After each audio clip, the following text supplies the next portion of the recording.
while you're planning, someone else is starting. And I think that to me, if I can convey anything to anyone, it's like, I don't believe in waiting for permission to test an idea.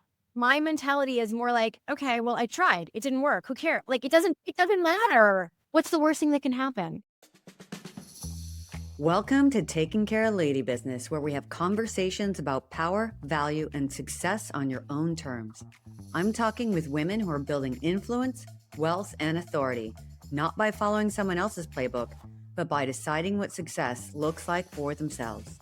These are candid conversations, hard-earned perspectives, and no BS insight from women who aren't asking permission. They're setting the standard. I'm your host, Jennifer Justice. Most people call me JJ. Let's get into it. Hi, everyone. Welcome to this episode of Taking Care of Lady Business. I'm Jennifer Justice. Today, we have Aliza Licht, two-time podcast interviewee on Taking Care of Lady Business now, as of today. She's the founder of Leave Your Mark. And if anybody knows her or follows her, you know that she's the one to listen to if you really want to leave your mark. So I'm excited to get into this conversation today. How are you? Well, first of all, thank you for that beautiful intro. I am so honored to be a two-time guest on your amazing show. I'm great. I think it's the first day it's been sunny in New York since I can remember. So I'm pretty happy about it. Exactly. So what we want to talk about here today, I reached out to her because I follow her and follow her newsletter, etc., and saw that Aliza, who is extremely fearless, as you're going to find out in this podcast, decided to release a book in a way that really no one is doing it right now. And so I thought everyone should, listen and hear, and we can talk about it because I always have people on because I want to know what you're doing and how to do it myself. You know what I mean? It's totally selfish. So No, what do you mean? That's why anyone has a podcast, of course. I know, right? As you know, I've written 2 books previously, Leave Your Mark and On Brand. I published those with traditional publishers, had wonderful experiences. In November 2024, I started to get this kind of nostalgia for wanting to go back to a time in fashion that really was not documented. The analog, sort of late 90s, I came up in fashion at a time where I would say it was really the heyday of like fashion magazines were the most important arbiters of style and influence. And, through working in fashion PR later on, I obviously dabbled. I was one of the first people to sort of jump into social media when I created the anonymous DKNY PR Girl. So I was sort of just wanting to go back to this time in fashion, which I have been apart from for a really long time. So I started just writing, and I wrote and wrote and wrote, and I decided that I was going to write a novel. And I basically do everything the wrong way. Like any way someone will tell you to do this is the opposite of what I do. It's not, Jennifer, because I'm being defiant. It's because I just can't follow just the typical rules. Like someone would tell you, well, write an outline. Yeah, I can't. I don't know. I don't know what's going to happen in the book. Like I need to just start writing it. So as I started writing this book, I started to think, and it was all like based on true stories. And I started to, reach out to people in the industry from the 90s and be like, listen, I'm going to write this book. I don't know what's going to happen, but can we just jump on a Zoom and reminisce about our old times in fashion magazines, our old time in PR? And it just started the juices flowing. I wrote like 60,000 words. And then I was kind of like, wait, am I going to like go through the whole process again? And then when I had heard The Devil Wears Prada 2 was coming out, which timely recording now since it comes out May 1st, I was like, shouldn't this book come out like now when that's coming out? Like, if I'm going to really capitalize on like a nostalgia moment, I feel like that's the right time. So I started to think about, well, where would I put it? And obviously, Substack is a huge platform for many people. People are making a ton of money from affiliate, recommending clothes and beauty and all the things. But I'm not like an influencer like that. So I don't talk about products. I don't do influencer partnerships. But I was like, well, maybe Substack. And then once I watched Love Story, did you watch Love Story? Yes, I did. Yeah. Once I watched Love Story, which took me back to fashion in the 90s, I was like, this is the moment. This is my cue. This is my moment. And I am going to figure out how to leak it on Substack. But the problem is it's not finished. It's not edited. It's not anything. It's just stream of consciousness writing, right?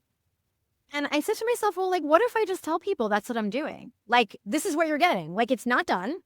It's not edited. You're going to find a typo in it. I have no idea if it's grammatically correct or not, but you're going to get to be a part of the process, because once we get to the end of what I've written, the paid subscribers can literally choose their own adventure and say, like, okay, here's where I want it to go now. And I may take the advice or I may not. But the point is, it's almost like building a community at the same time you're releasing a book. So there's a much more direct relationship with the reader.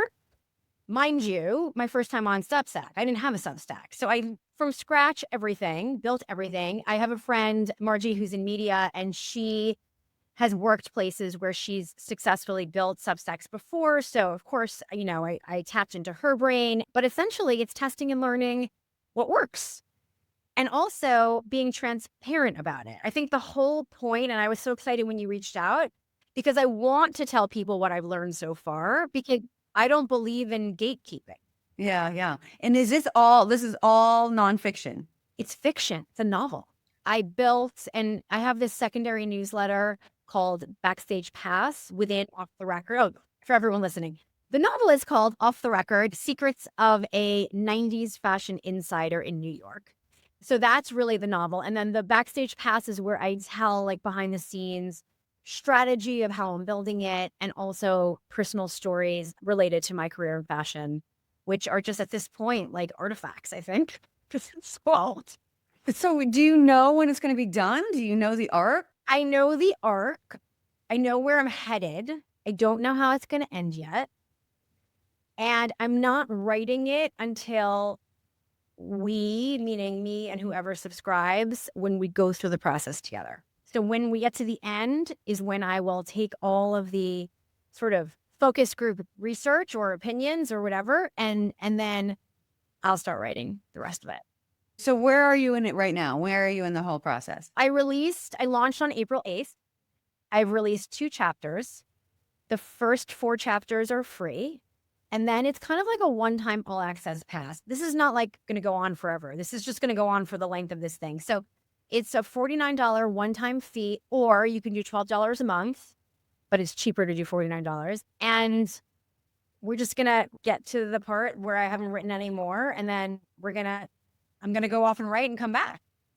So people are taking this like journey with you when you're being all nostalgic with your old friends on Zoom, etc. Because I can't really think of anything it's from that time other than Love Story and a bit of the Devil Wears Prada, right? Devil Wears Prada was later, though. Yeah, it was later. I was like, yeah, it was a little bit later, but still, you still had that hangover of how big that the industry was and how important. And it's before Canal Street is absolute zoo and digital, and you can pretend that that's what you own and wear and all of that kind of stuff. It was real gatekeeping. So you're going to be anti-gatekeeping for a massively gate-kept area. Oh, but very well said. Very well said. Yes. This is like real time of like red velvet ropes. I was like laughing at myself on how I would get into these places when I didn't know anybody, and then like I'd get in all the time and be like, how can you not get in? I don't understand. The entire nightclub industry was its own gate-kept world, right? In addition to fashion.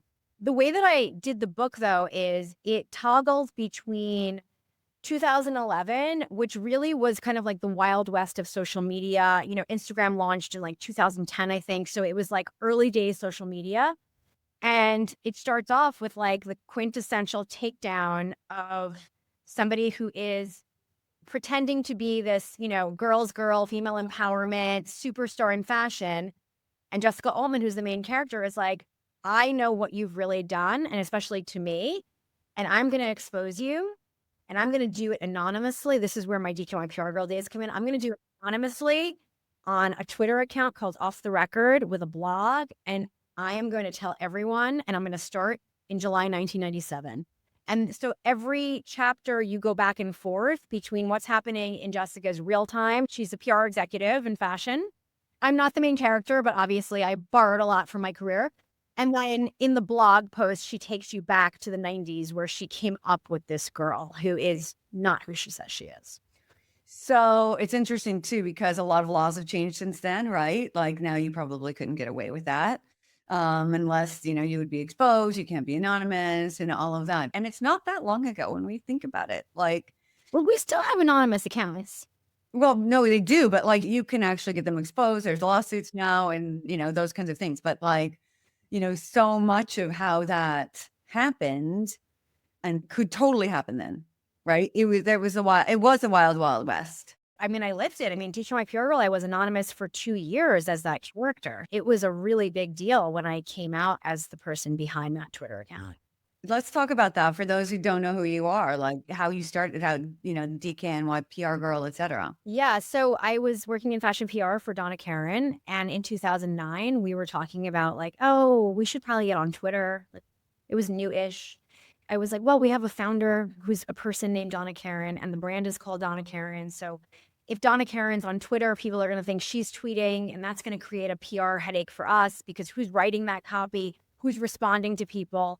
So it was literally the time of Gossip Girl season 2. And I was like, well, what if we just have like an anonymous character? We can call her DKNY PR Girl. And she can be like, give people a fly on the wall view into the world of Donna Karan.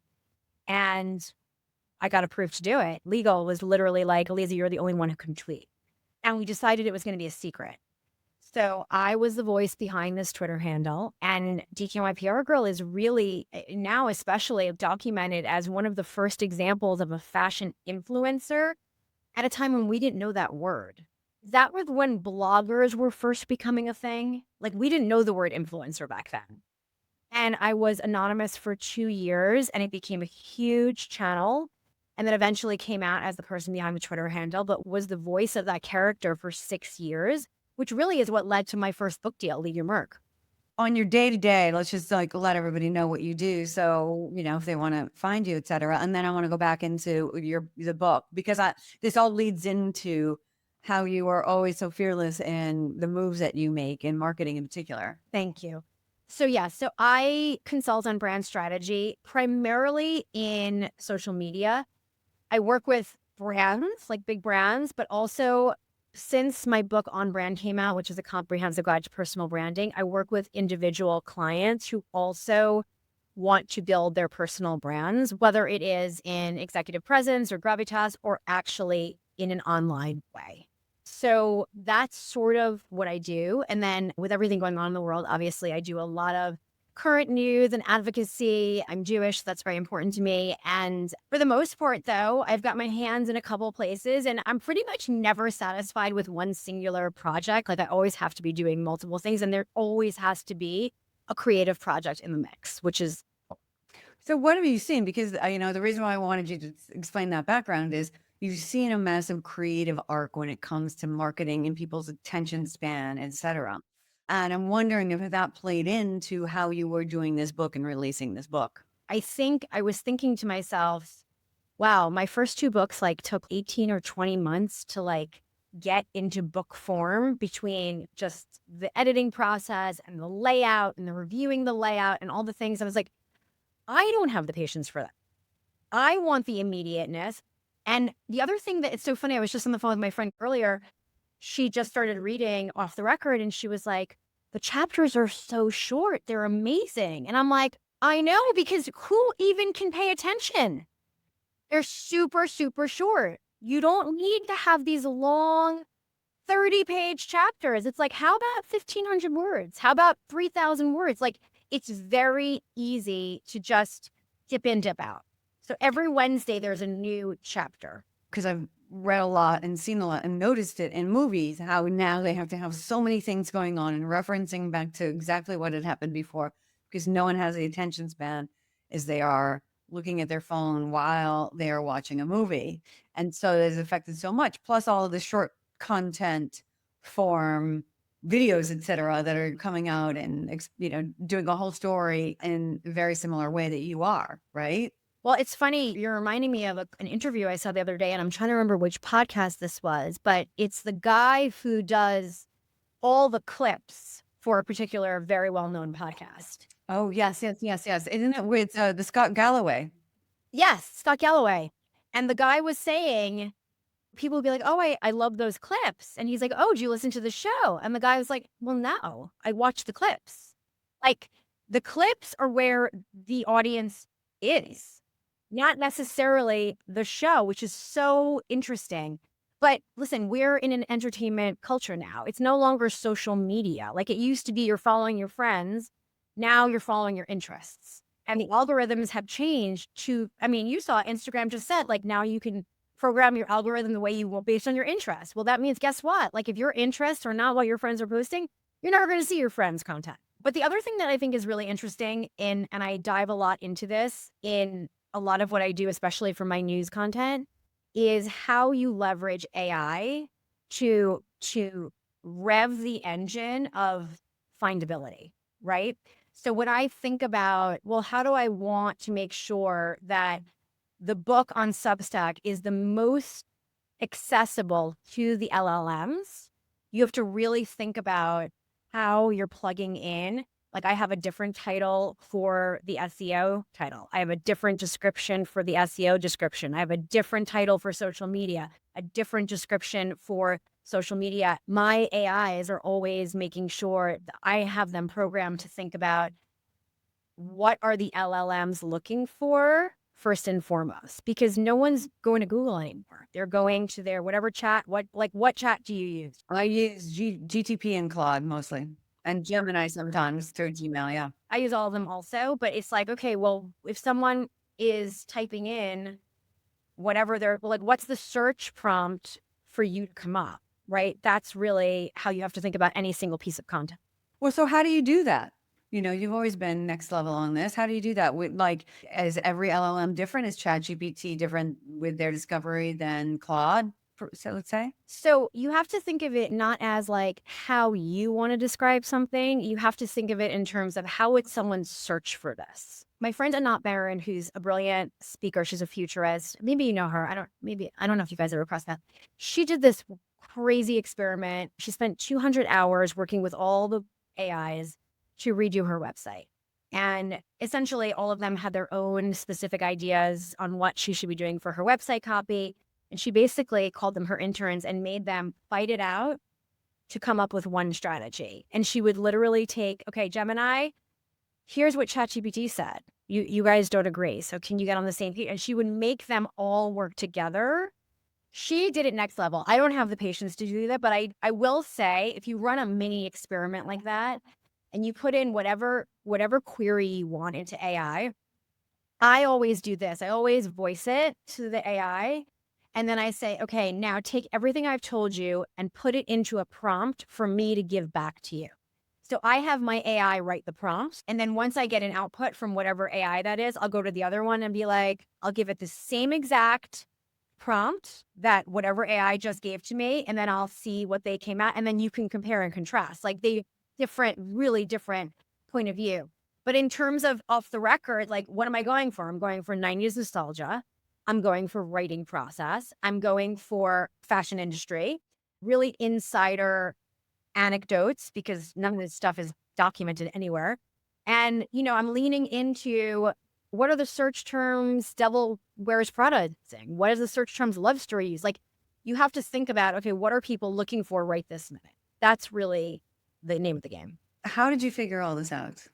Obviously, from a marketing perspective, because I do brand strategy, I am very cross-functionally aware of how the platforms kind of feed each other and understanding like, okay, where is my traffic coming from? My biggest personal platform is Instagram. So obviously Instagram stories with the ability to, put a link in will bring people to Substack, but then you also have to cultivate the community that's native to the platform too. I discuss it a lot with one, my friend Margie, but also the AIs to really think about, okay, like what's the most optimal way for me to get the most eyes on this piece of content? There's plenty of things. I did this entire teaser strategy before I launched on April 8th. Like I did 3 posts that were like I thought very smart in the way that I positioned my why of why I'm doing this. Yeah, no one really read those. No one read those. What were they exactly? I mean, they're great posts. Like I was like pissed. I was like, what? No one read these? What does that mean? I'm looking at the analytics and I'm like, what do you mean? I was cracking up. I went through this last night and I was like, is this a real thing? So the first one people read, which was I'm doing something I'm not supposed to do, which really leaned into you don't just take a manuscript and put it on Substack. You don't do that. That's number one. The other one, which I kind of alluded to you when we first got on the phone, was like, while you're planning, someone else is starting. And I think that to me, if I can convey anything to anyone, it's like, I don't believe in waiting for permission to test an idea. And if this does not work, like I'll be the first person to raise my hand and be like, guys, this was like total failure. And I posted last night on Substack a note basically giving everyone my current analytics and things that I'm testing and things. And I wrote, like, no one read these posts. So no one actually knows why I'm doing this, but they're jumping straight into chapter one. So I guess maybe they don't need to know. What's so interesting? Why do we think that is? It's like no one cares about the why. They just want to see it happening. It's like they just went to like the main attraction. And listen, this is where you can try to understand user behavior and plan it out. And then basically the user says, you know what? No, I didn't really need that. I'm just going straight to chapter one. Maybe they just believe in you so much that and what you've done, or they know that. I think it just goes back to like attention spans. Like, okay, I liked the title, Off the Record. Secrets of a 90s Fashion Insider in New York. Sounds like something I'm interested in. Just gonna start reading it. Back to your, comment, like, asking for permission. We were talking about that. I mean, who's giving you permission? Do the big book publishers need to say it's okay? Obviously, they're not going to do that. Like, who is it? Is it your community? We're always waiting for permission and without even knowing it. And we're like, wait, who am I waiting for here? Definitely not to like stereotype, but I think this is like a female problem for the most part. For me, I think because I've tried to experiment in my career so much and I've been first to market so many times because I don't really care if it doesn't work. Like my mentality is more like, okay, well, I tried. It didn't work. Who cares? Like it doesn't matter. What's the worst thing that can happen? Yeah. Because what if somebody else did it and you're like, oh, I was going to do that too. And now That is what happens. So I am very much like, just try it and take people on the journey. Like I'm telling people, like, I have no idea if this is going to work. It could be a spectacular failure, but I also know it's this or it's just sitting in my Google Doc. you felt like you just needed to get it out. The time is right now. Exactly. The nostalgia for that late 90s period is kind of insane. I mean, what did I waste? Time. Like, then I wasted time. That's it. Yeah, but you enjoyed it. It's not like really a waste of time. You enjoyed it. You connected with a bunch of old friends, right? Things that you've done. But what is it? What would it be to have a failure? What does that even mean? Well, the first failure when you put out a book is people don't think it's good, right? Like, that would be the first one. So, critical response to the actual narrative by chapter two. So far I haven't gotten that. So that's positive. I think that obviously you want to see, an uptick in subscribers and paid subscribers specifically, because I'm only giving out 4 free chapters. And then that goes back to, okay, well, what is my conversion strategy? How am I getting people to say like, yeah, I'm going to put down money for that? So making sure that where I cut the chapters leave you with enough of like, wait, I need to know what happens. Every piece of content really needs like 5 companion pieces of content, right? So it's like, it's not enough that you do the chapter on Substack. It's like, well, what's the LinkedIn post? What's the X post? What's the thread post? What's the Instagram reel? What's the TikTok? All of those things matter because the entire ecosystem of how people find you is multi-platformed. Do you need to be on all of those though? You don't need to be, but I think if you listen, obviously I do this for a living, so I have a unique passion for all of these platforms. I think you have to understand format. It's not one size fits all. You can't just say, oh, I made this video and I'm just going to put it everywhere and I'm going to put it across every channel, because you have to think to yourself, does the format of this content actually work on that platform?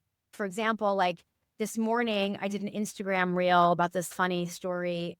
When I was an intern at Harper's Bazaar, this intern, she stole a Chanel bag and she didn't understand the business. She didn't understand we were working with samples, meaning the bag is not available for sale. So when she got questioned about, oh, that's a really beautiful Chanel bag, She's like, oh, it's my mom's. It's like, okay, girl, you stole that sample. It doesn't exist yet. She got fired. So that story was like perfect for Instagram Reels this morning, but I wrote it out for LinkedIn. You know what I mean? So it's like I gave like an even shorter version of it in notes on Substack. So it's like you have to just think about what the platform dictates. And do you have AI help you with those? No, that is where my expertise comes in. Well, you could do it like offhand, but would you recommend people do that?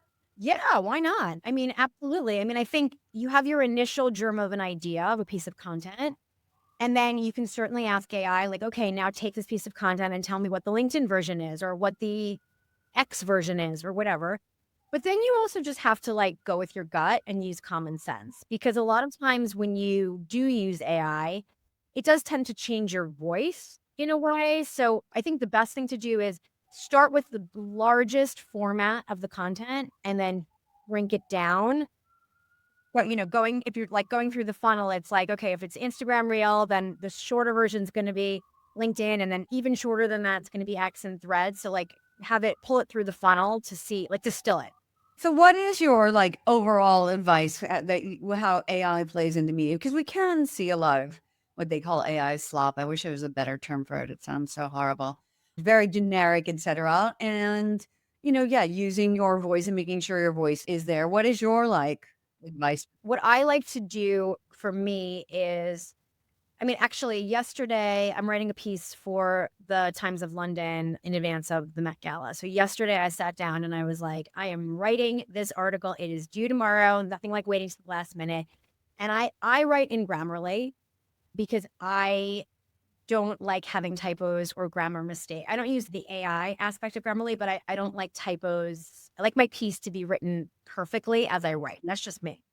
What I think the best way to use AI personally, and I've done this like on the go, is I will voice note an idea, like a post. Like I will literally speak to AI and write out the post just speaking it because I'll have the topic in my head and I'm like, okay, right now I have 5 minutes. I'm just gonna voice it.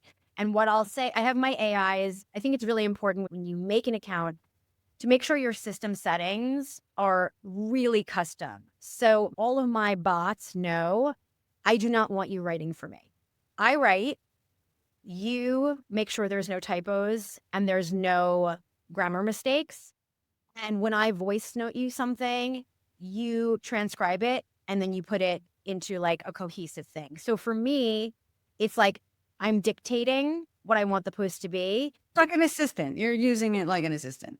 I think the thoughts need to come from you. I don't think it's a problem if you're like, give me an outline or give me ideas for like what you think I should talk about. But I think for the most part, most people kind of know what they want to say. I think my rule of thumb for social media in general is you have to feel it in your gut. If you're sitting around thinking like, oh, I should post something today, don't post because you are not inspired.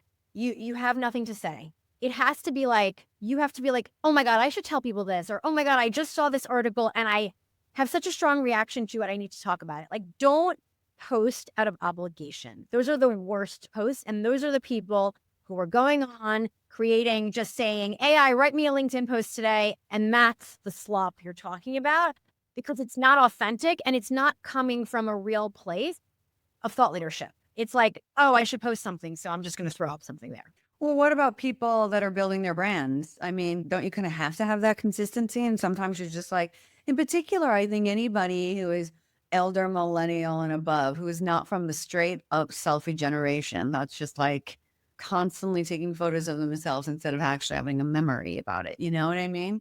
You have to kind of do that though, right? So what would you say to your clients that are doing that? Yeah. So, first of all, everyone who wants to sort of lean into building a personal brand, read On Brand, because this is a workbook to help you understand two really important things. One, what are your content pillars?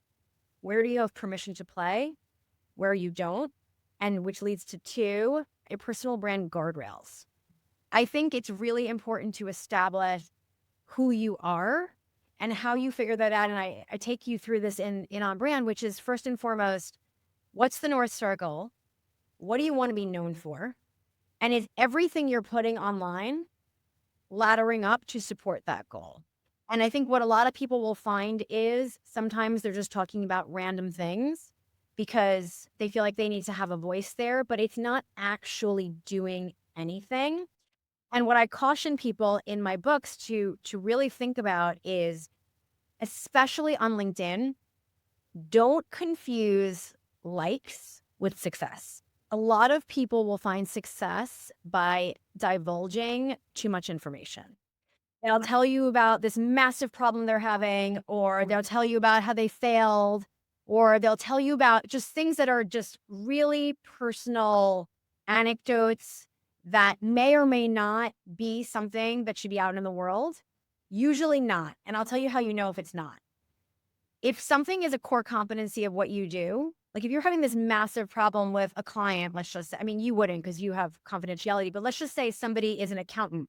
They're having a massive problem with a client and they're talking about, this massive issue with a client on LinkedIn because they're trying to be making the mistake of wanting to be relatable at all costs. And in doing so, they're basically airing dirty laundry. Big mistake. They're going to get a lot of likes. People are going to love it because people love seeing people mess up. But so establishing your guardrails is really important. So that's what I do in On Brand. I would say find a schedule that works for you. It doesn't have to be all day, every day. It just has to be consistent. So if that's once a week for you, it's once a week. But be consistent with whatever the frequency is. So back to your number one, which is content pillars. What do you mean by that? If you're going to sit and only talk about one thing all day long, we used to say that was really great. Have a niche. I don't think it's about having one thing that you talk about. I think that's pretty boring. And if you think about the algorithms today, especially on TikTok, like you need to almost really cast a wider net because you never know what's going to hit with the For You page and the algorithm, right? But you also can't look like you're all over the place. So, what are things related to your business or your interests that make sense? So, one of the first exercises in On Brand is doing a Venn diagram. So, you've got your work, your professional circle, then you may have your personal interest circle, and then you have that shared center where you can find things that make sense together. And that is where you can start to identify, okay, these are the things that make sense for me to talk about online. So when you're building that personal brand, okay, what I'm hearing is don't get too personal, right? So for instance, the one thing, there people had a lot of opinions about Emma Greed's book and all this kind of thing online. And like a woman who went through her experience is a woman who went through her experience. I think this is the question you have to ask yourself. What is my purpose in sharing this story? What do I hope people take away from this story?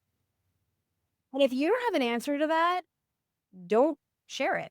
Right. It's just a lot to think about each time, right? When people are just like post, post, post, post, post, post, post. Do you know what I mean? Yeah. Yeah. I mean, but the other thing is, the other really important lesson in On Brand is people make this mistake all the time of thinking, well, if I do a good job, people are going to notice. It's like, no, they won't. No, that is exactly what people say to you in order to keep you down because they're out making sure they get noticed. That's right. That's way before social media.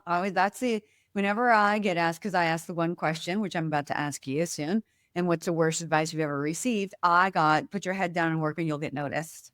And I was like, okay, motherfucker, that's because you want to get noticed for my work. I mean, listen, I have a very clear definition of what I believe a strong personal brand is. And that is, if you have a strong personal brand, your name is dropped in rooms you're not in, and you're recommended for opportunities that other people haven't even heard of. And that is only because you have done the work to proactively shape your narrative. People understand your value because you have taught them to understand what you do. If you have not done that, then you're waiting for, I don't know, lightning to strike. Exactly. Wow, amazing. Well, I cannot believe this has already flown by. So fun. So long. But always can talk to you, as we know. And it's so interesting. I think Off the Record sounds amazing. And I just love also, that's the time like I basically moved to New York and didn't know anybody. So I cannot wait to read it all. But we do, as I just mentioned, always ask every guest the worst advice you've ever received.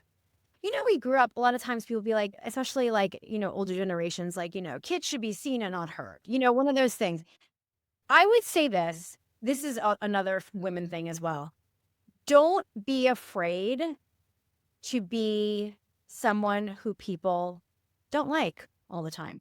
You don't have to be likable all the time to every single person. And I think certainly growing up, I was definitely taught like, okay, you want to be likable. You want people to really think a certain way about you. And you want people to respect you for sure, but not at the expense of you, first and foremost, respecting yourself. And I think that a lot of women, I was just talking about this with somebody the other day, like we equate likability with success. And I think like, it's okay if someone thinks you're tough, or someone thinks like, wow, she's really direct. She's going to tell you exactly what she thinks. It's like, that's not being unprofessional. That's having a really strong point of view. And as long as that strong point of view is coming from a place of experience and knowledge, I say go for it. Exactly. Well said. All right. So if people want to find you, how do they do that? Well, first of all, Substack, Off the Record, Aliza Licht. It's just a fun, easy, just take your mind off all the things in the world. It's just taking back to a time that nobody was really involved in. Of course, LinkedIn, Instagram, all the things. All right. Well, everybody, thank you for listening to this episode of Taking Care of Lady Business. Until next time, I'm Jennifer Justice. Thanks to MedJet for supporting the Taking Care of Lady Business podcast. When you travel for work or internationally, the real question isn't if something could happen, it's whether you've planned for it. That's why I'm a member of MedJet and have been for years. If your security is threatened or you're hospitalized while traveling, MedJet can get you home and to the hospital you choose, not just the closest one. It's not travel insurance. It's about not leaving critical decisions to chance. If you travel regularly, it's worth having in place. You can learn more at medjet.com. Thanks for tuning in to Taking Care of Lady Business. If this was useful, subscribe and share with a friend. Make sure to check out the show notes for more on my guest and me, Jennifer Justice. Taking Care of Lady Business is a production of Lady Business LLC. See you next time.